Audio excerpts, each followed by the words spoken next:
ለቤቴ ነፂ እንደዚህ ነበር እንደዚህ ነው ብሎ ማውራት በጣም ይከብዳል።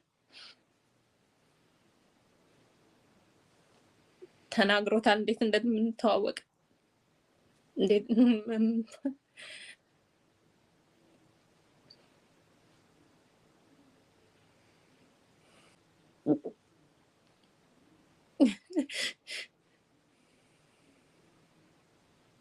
ቃላት አይገልጸውም።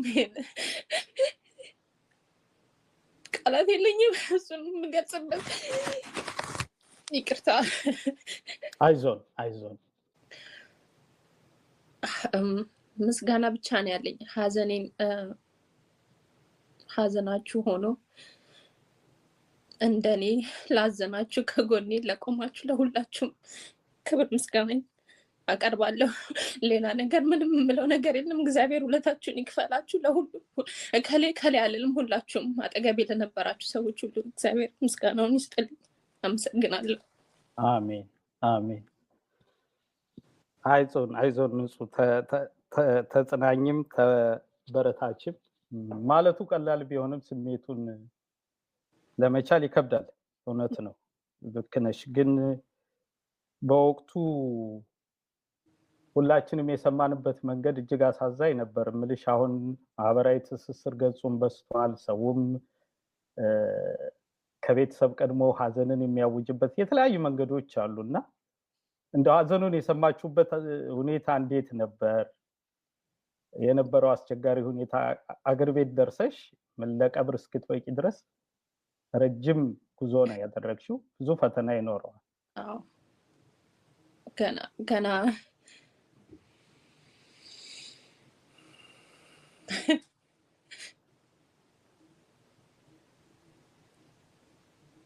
ገና አልተቀበልኩትም።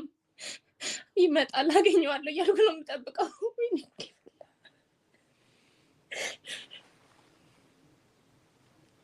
በስነ ስርዓት አልተሰናበትኩትም። ብቻዬን አላገኘሁትም። አሁን ነፂ የህዝብ ነው፣ ግን ለኔም የኔ ነበር። አጣሁት። ብቻዬን አላለቀስኩም። ሁሉም ከጎኔ ነበር።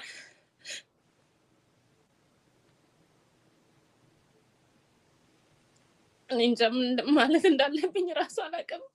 ይቅርታ፣ ንግግሬ ላስቀይማችሁ ይችላል። ይቅርታ።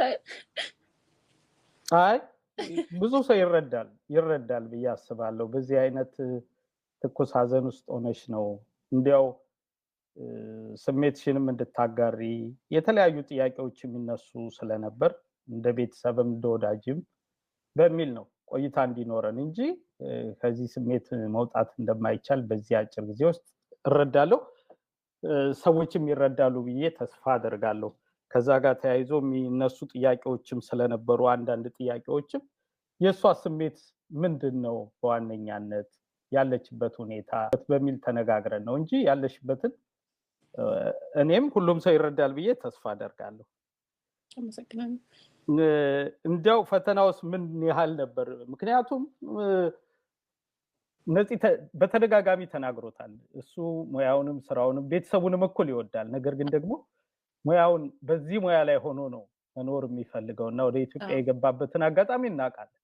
አንቺ ደግሞ እናትነት፣ ሚስትነት፣ የርቀት ትዳር ፈተናና ችግሩ በስደት ምን ያህል ነበር ፈተናው?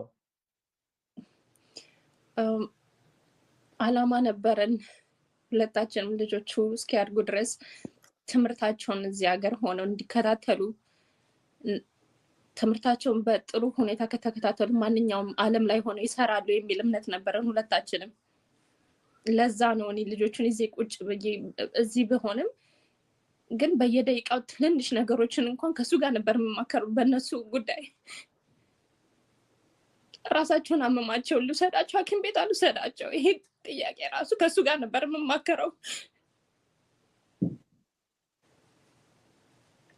ብቻዬን እዚህ በአካል ሆኜ ባሳደጋቸውም አንድ ላይ ነበርን።